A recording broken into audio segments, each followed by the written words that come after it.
We're streaming over.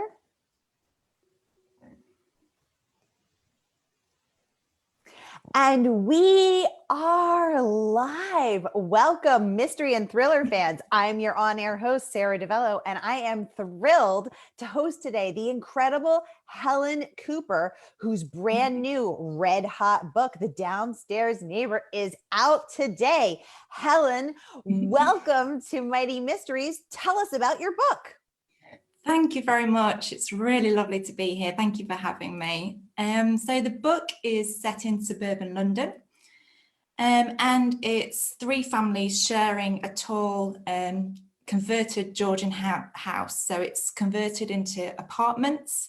We've got a family on the top floor. It's Steph, Paul, and their teenage daughter, Freya. On the middle floor, we've got Emma, who lives alone. She's going through a bit of a tough time. So she watches people coming and going from the building, and she's quite kind of envious, I suppose, of the family that lives upstairs as well, and what she perceives about their life. And then on the bottom floor, in the basement flat, we've got Chris and his wife Vicky. And Chris is the local driving instructor. So he teaches a lot of the local teenagers to drive, and he sort of drives around the neighborhood making observations, but he feels kind of a bit of an outsider for reasons which are explored in the book. So they're all kind of aware of each other. They live under the same roof, as you know, a lot of people are familiar with that scenario, as we were just talking about. But their lives really collide when Freya from the top floor goes missing, and they're all drawn into the search for her. And they all kind of project different things onto her disappearance and make different assumptions about it. And Steph and Paul, of course, start to look at the people around them differently, and start to wonder how much they know about their neighbours and also about each other. And all their lives and kind of things that they've been keeping hidden perhaps start to unravel from there. So I won't give too much more away. Ooh, intriguing. And we are here for it. I can't wait to get into all the dirty details. But first, I just want to pause and welcome everyone on Facebook. Welcome, Jenny. Welcome, Gail. Gail says, happy Fat Tuesday. Welcome. She's one of our top community members. Welcome, Joanne. Welcome, Joy. Welcome, Helen. Welcome, Claire. Welcome, Nasreen. And especially welcome and thank you to my partner in crime, pun intended, Kimberly Hensel Lawrence. And she's one of our Mighty Blaze team members here, fellow writer. And she is helping produce this event over on Facebook. So thank you so much, Kimberly. Now, if you've been here before, you know how this works. And if you're new, welcome. We're so thrilled you're here. And here's how it works. Mighty Mysteries is a show every Tuesday to celebrate our favorite genre, mystery and thrillers and suspense. And I present you our featured author, and you get to ask them anything. So here's your chance to ask Helen anything you'd like about her book, about her writing, anything that's weighing on your mind within reason. And I will get those questions right over to her. So go ahead and start typing those comments into the chat, and I'll get them right over to Helen. Meanwhile, I've got to share a few words of praise because you guys, this book is blowing up. So Library Journal awarded Helen a starred review. Wow. Raving fans of British mysteries will love this debut. It is difficult to put down. This is one that readers may not figure out fully, if at all, in advance of the denouement. But the author ties all the secrets together in a most satisfying reveal. Yum. I am here for it. Country Living says this is perfect for fans of twisty plots that keep you guessing. My favorite. Publishers Weekly says it is a heart-pounding debut. Even avid suspense readers won't be able to predict all of the twists. Cooper is off to a strong start. Wow, Helen, this is incredible. Booklist saying Cooper skillfully builds a house of cards, demolishes it, reshuffles the deck, deals an even stronger hand while keeping a few cards up her sleeve. An emotionally charged domestic suspense debut, perfect for fans of Lucy Foley and Ruth Ware. Ruth, of course, has been on the show and is coming back in May. Lucy Foley, fantastic. Loved her book, The Guest List. I could go on and on. You're getting tons of hearts from the group. Anissa Joy giving you tons of hearts. One of our top community members as well. So much hearts and hands up from everybody. Welcome, Shirley. So let's talk about how you did it, Helen.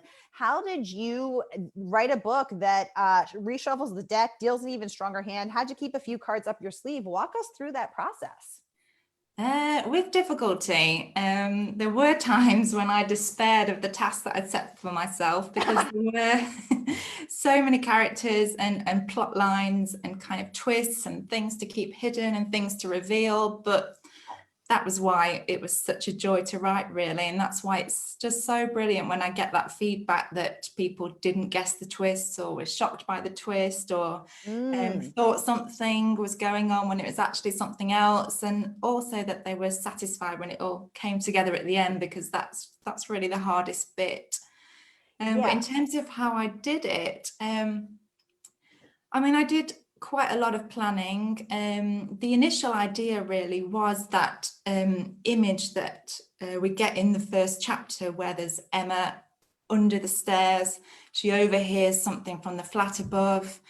And it's that idea that, you know, you do overhear bits and bobs from your neighbour's life.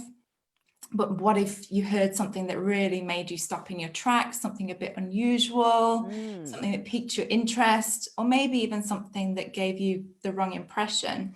So that was the initial spark. And then I had loads of different ideas already scribbled in my notebook that I wanted to bring in. So I think the fact that I could create this sort of cast of characters all living in the same neighborhood meant that I could bring in lots of different ideas that I'd already had stewing in the back of my head. So the character of the driving instructor, for example, and the storyline with Paul was something I'd already been thinking about in terms of a book.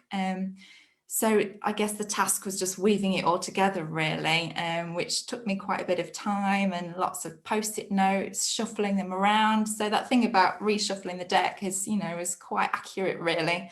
I had lots and, you know, different things that I wanted to happen and different storylines written down. And I did literally sort of shuffle them around and then try to get them into some kind of structure that would make sense and be satisfying, and then thinking, sort of plotting it out when the different reveals were going to happen for the different characters. But there was loads of editing as well, loads of feedback from lots and lots of different readers, from my editor, from my agent. So that really, really helped as well with shaping the book. I love the sneak peek behind the scenes. Thank you so much. I want to talk more about that, but I also want to start getting to questions. So Kimberly would like to know, did you consider splitting the story up into a series? She said, I don't read a lot of mystery books. I prefer single books, but I know a lot of people who enjoy mystery series and the ongoing tensions that can be present throughout of the books. Yeah, walk us through that. Are you planning a series? Tell us. I'm not, and I never thought about doing a series at all. I don't really know why. I wouldn't necessarily rule it out, but I don't read a lot of series. I'm a bit like Kimberly. I prefer standalone books, and then to meet a different sort of cast of characters in the next book. And I think I'm the same with writing. I think each time I like to create the characters and create a new situation and a new environment, a new setting. So I think that's maybe why writing a series isn't for me. But as I said, I wouldn't rule it out because it would be interesting, I think, to keep following a set of characters or a character through lots and lots of books, certainly. Very cool. Now, how long did it take you to write this book, start to finish, soup to nuts? I can't actually remember. I was thinking about this earlier because I thought you might ask me. But I think writing the book to start with took about a year or a year and a half, I think. And I was writing it mainly on the train to work. So it was on my daily commute, lunch hours, and obviously weekends when I could. But then there was there was maybe another 6 months at least of editing it with my agent and kind of getting her feedback and making some tweaks. And again, because it is quite a complex plot, the editing and getting it really right and getting all the sort of twists and reveals to land properly did take quite a long time. So it was probably about 2 years in total, maybe even slightly longer. Very good. Well, it is a tight 2 years because look at this amazing praise you've gotten. This is fantastic. Now, Yeah. one thing I think is really fascinating in the book is this idea of neighbors. I live in an apartment building. I've always lived in apartment buildings. I want to know from the audience, how many of you have ever wondered about your neighbors? Hands up in the comments. Come on now. This is a mighty mystery. What happens on here stays on here. But tell us, I mean, we all have caught, all of us who have lived in apartment buildings have overheard little snippets of conversations or the occasional disagreement.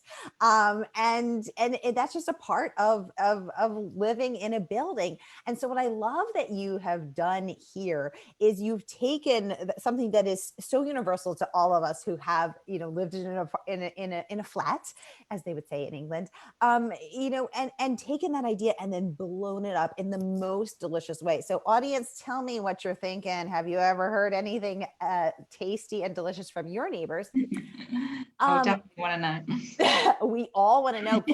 Kim said she just ordered this book. Yay, Kim, come back and tell us what you think. Welcome. She says, thank you. Welcome, Philippa. Welcome, Elisa. Anissa Joy would like to know, with all of the twists and turns, are you an extreme plotter? Yeah, so walk us through that in a little more detail. Do you put it all up on your wall? Are you ever surprised by your characters? Tell us that. Sure. I think I am. I wouldn't say I'm an extreme plotter. I'm not one of those with spreadsheets and stuff like that. I kind of wish I was, because it might be a bit more straightforward. But I think I do. I mean, I make a lot of notes, but I tend to sketch out the overall outline to start with, so I know roughly where I'm going. But then I'm always quite impatient to get started on the writing. So I'll write a few chapters and then I'll probably pause and plot a little bit more, and then write a few more chapters, pause, plot a bit more. So I'm kind of always plotting a few chapters ahead, but with an idea where I'm going overall and where we're going to end up. But definitely my characters surprised me, and so many things about this book have changed along the way. I don't think I can even remember fully what the original, very, very first draft would have looked like, because I did make a lot of changes along the way, and tweak things as I went. And maybe if I'd been an extreme plotter, I wouldn't have had to do that, but I think that's part of the fun. Oh, cool. Okay. Thank you for that inside glimpse behind the curtain. Thank you, Anissa, for that great question. Lisa, thanks for your hands up. Me too, girl. Jenny would like to know, are your characters based on real experiences at all? People in your life where you have known? Ooh, we need to know. Helen, tell us. Should I answer that? They're not really, I don't think. I think little things creep in. Like the hamster, for example, he is based on a hamster that I had when I was little. So he is based on a real character. And he's quite integral, because he is the reason that Emma goes into the cupboard that night and overhears the neighbours because she's feeding him. So he is based on a real character. And then I think little bits creep in here and there of other things. So maybe Kate, with her love of English and reading and stories, of course, that kind of comes from me and from people I know. And then there's Paul and Freya are quite sporty with their running, quite competitive. So I think elements creep in from people you know, but none of the characters are fully based on anybody that I know. But I think Helen says no creep. one. Wink. Yeah, that's my story, and I'm sticking to it. In case anyone's watching. Yeah, absolutely. I'm gonna warn everyone. I write nonfiction, so be nice to me. Yeah, absolutely.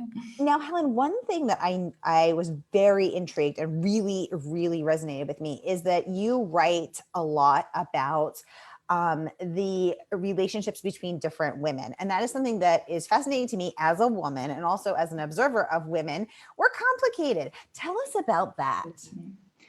Sure. I think that was something that really came to the fore as I was writing it, because I don't think I set out to write about that, but I think the women and the relationships between them really started to play more and more important a role as the book went on, as the writing went on.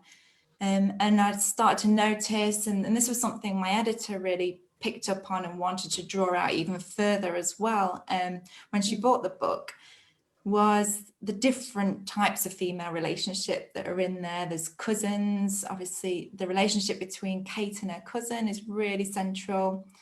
There's quite a few mothers and daughters and different kind of types of mother-daughter relationships. And then there's the friendship that develops sort of between Emma and Steph, the neighbours, which perhaps wouldn't have developed if it hadn't been for Freya's disappearance. So there's kind of friendships or sort of slightly uneasy friendships that are forged just because of the crisis that they find themselves in. And also I think, without me really intending it, Emma and Steph, who live in the same building and are quite different women in a way and live quite different lives, they started to sort of mirror each other more and more as the book went on as well. And again, that was something in the later edits that I really drew out and played on a little bit more, the way that these women, they think they're quite different and then they're sort of thrown together by this crisis that happens to one of them, and the fact that they live so close to each other, and then they start to realize there's a lot more similarities between them than they first thought. But there's also this thing about, should they trust one another? They really don't know each other that well, and there's a lot at stake by the time that they start to become friends as well. So yeah, it really was something that I enjoyed developing, even if I didn't exactly set out to particularly write about that. Oh, I love that, Helen. Thank you again for this very cool glimpse behind the curtain. I want to get over to Sully's question now. How do you balance giving enough clues to make it possible for readers to figure out the mystery, but not making it too easy? This is from Steve. Oh my God, Steve, this is the heart of what I wrestle with every single day. Helen, enlighten us. I'm asking for a friend. I kind of wish I could. It is really, really hard. I think that's one of the hardest things. Totally agree. And I think the key partly to that is getting that feedback. So getting early readers who will actually tell you, I guessed this, I didn't guess this, I thought this, because you're so up close to it. You know what you're intending to do, but you don't really know what people will be thinking or guessing or assuming as they're reading it. So you need that feedback. And then you can kind of make little tweaks and stuff. But I always remember this piece of advice. It was at a writing workshop that I went to. I've honestly been to every writing workshop going. I've read every book. I've just lap it all up. And at one of them I went to, she said, you make a noise with one hand and while you're feeding clues with the other hand, or something like that. But it's about kind of causing a distraction so the readers know something's going on and they think one thing, but actually you're feeding the clues in a slightly different way to what they think, if that makes sense. So they see that the clue's there, but they make the wrong assumption about the clue. So that later on down the line, they don't feel cheated because they realize the clue was there. It's just that they kind of linked it to slightly the wrong thing or the wrong part of the plot, if that makes sense. That makes so much sense. And thank you for that, because that you explained it in a way that my brain can immediately grasp. And clearly you, Helen Cooper, have done this and done it so well. Again, earning a starred review from Library Journal, pointing out that readers may not figure out fully, if at all, in advance of the denouement. So you have mastered that thing, which is hardest to do. Again, Steve, thank you for that great question. Again, book list, raving that you are able to, marveling at your ability to do that, because I think that is so hard. And I actually recently watched that new Agatha Christie show on Netflix about the Agatha Christie disappeared for 10 days in real life, and it has never been figured out where she was or what she did during those 10 days. And so this Netflix short series takes a gander at what that could have been. And in it, she, there's a scene where she shares, she's in this Netflix series, she's she goes undercover, and basically she starts asking people what they think of Agatha Christie books, and people said, well, I started to guess them on page 2, and she's just devastated, and she's trying to figure out how to do this, and it's something that every mystery writer wrestles with. You don't want to give it away on page 2, but you don't want people to feel tricked or angry on page 300, or like frustrated. Yeah, so clearly you have done it so well. So thank you so much. Kimberly is reminding me that Emma Rouse raved about this book, saying, lock your doors, close your curtains, and sink into this claustrophobic tale of families, neighbors, and buried secrets. Tense and perfectly paced, this emotionally charged novel will keep you guessing right to the very end. Again, amazing, amazing praise. I love that as well. Yay. So Helen, let me ask you, what is your favorite scene from this book? No spoilers, but what's your favorite scene and why? Well, actually, I think to describe my favorite scene would be a bit of a spoiler, so I'm going to kind of dance around it. Tell us where in the book it is. Is it toward the end, so we know when we get there?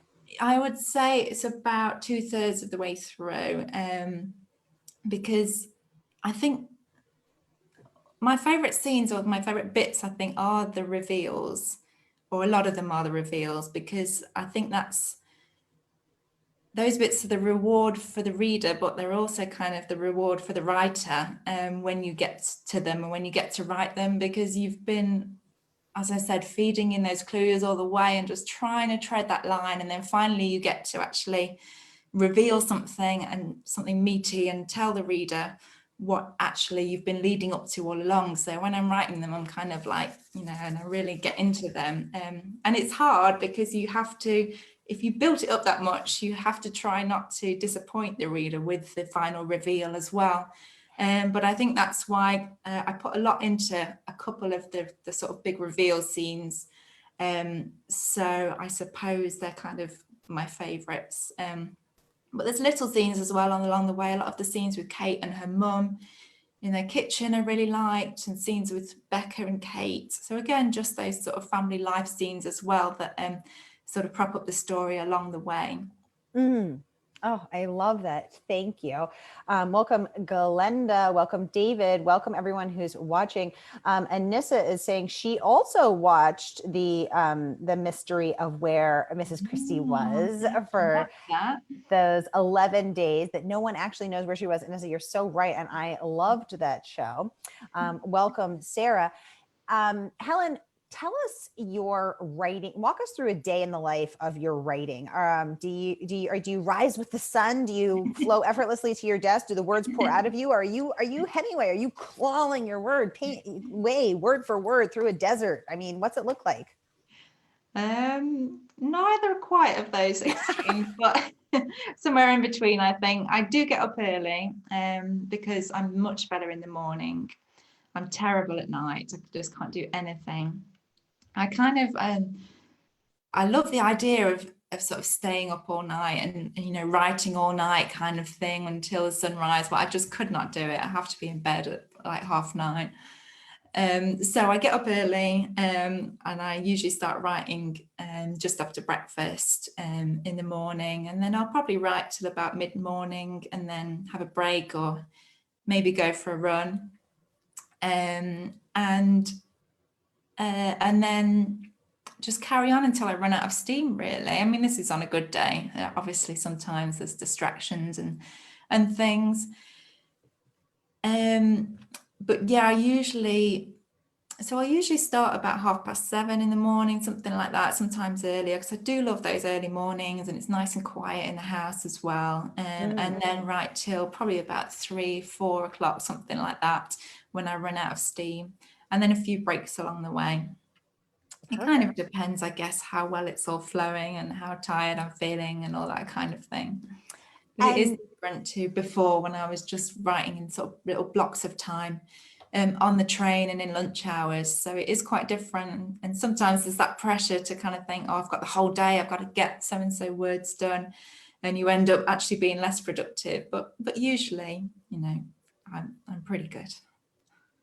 Very cool. And actually, Jeffrey Deaver, who just was anointed a mystery master by the MWA, the Mystery Writers Association, he actually started writing his books on the train to and from work in New York back in his days as a lawyer. So apparently, there's something to this train writing, to this commute writing. About it, I think it's because it's sort of the same time every day. Your brain almost gets used to, like, this is my hour of kind of writing, being in that zone kind of time. And I used to walk to the station as well, which was about half an hour.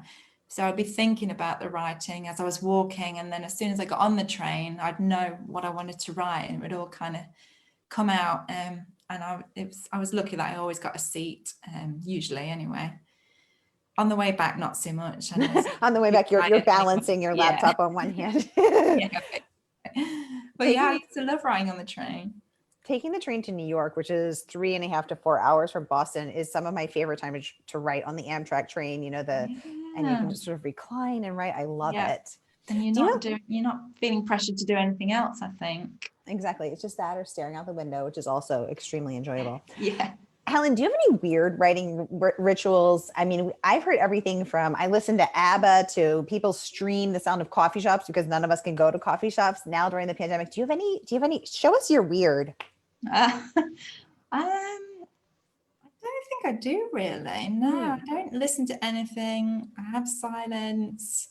I do like to have things around me. So I've got like little postcards that have got quotes about writing on and stuff like that. And I've got photos, obviously, and books. So I don't think I could write at like a completely clean, tidy desk. I have to have my little sort of knickknacks and stuff. But apart from that, I don't think I've got any weird rituals. Except from listening to your neighbors with a cup against the door. That too. Yeah, absolutely. That, obviously. Yeah, writing it all down.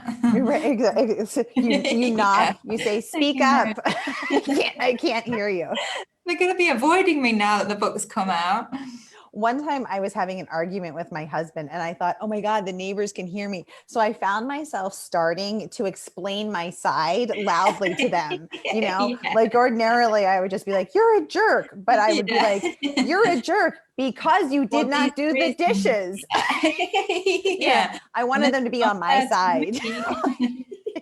You know, I got it. There is sides and I want them on mine. So I found myself playing to the peanut gallery. We have just 3 minutes left with Helen. So we're in the lightning round. Any last questions? Ooh, they're coming in. Gabby would like to know, did you consider how many people are staying in their apartments more because of quarantine while writing a book? That makes the reader really start to question who their neighbors are. Oh my God, Gabby, yes.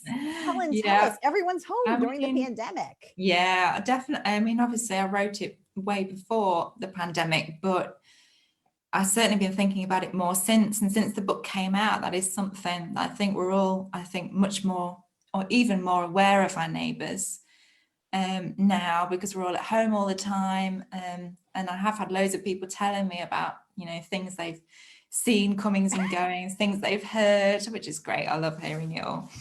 So yeah, definitely it seems even more apt at the moment. Absolutely.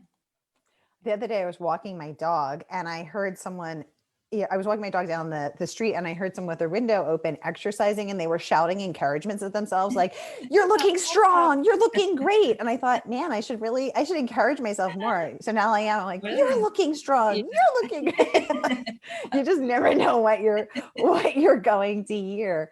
Thank you for that. Any final questions for Gabby? Best writing advice you'd like to pass on? I would say read a lot, read, and while you're reading, obviously enjoy the book, but think about why you're enjoying it. And I do this obsessively now that I'm reading. I can't just read, think, what is the writer doing to keep me engaged and keep me interested? Why do I love this book so much? And then try to kind of bring some of that to your own writing. So read a lot, get a lot of feedback on your work, I would say. It's really scary, but it's really, really, really helpful if you want to improve. So get people to read it and tell you, you know, what they thought and felt as they were reading it. I think they're the main two bits, and then just keep going, keep practicing, keep persevering. It takes, you know, years and years and a lot of hard work and practice. Absolutely. Question, do you tell us about the title of your book? Was this the first one? Yes, Helen. Can you hold it up and tell us the title of actually about the cover as well, the title and the cover? So yeah, this is The Downstairs Neighbour. It absolutely was not the first title. I've been through so many you wouldn't believe. So I think the final title came into being when the sort of neighbour theme became stronger. So it wasn't always the main theme, although it was a key part, and although it was the first image I started with. There was, you know, a lot of themes around how well we know our parents, how well we know our children, our spouses, and all of that is still in there. But there's also obviously a lot about neighbours and people around you. So it's been through loads and loads of titles, really. I do find titles hard, but this is the one that we finally kind of agreed upon, and I love it now. I do think it really kind of captures a lot about the book, and well, you'll know if you read it, there's a lot of characters in it that actually could be the downstairs neighbour that's being referred to in the title, because there isn't actually just one. So I quite like that as well. I like the way that lots of different things link back to the title that we eventually went for.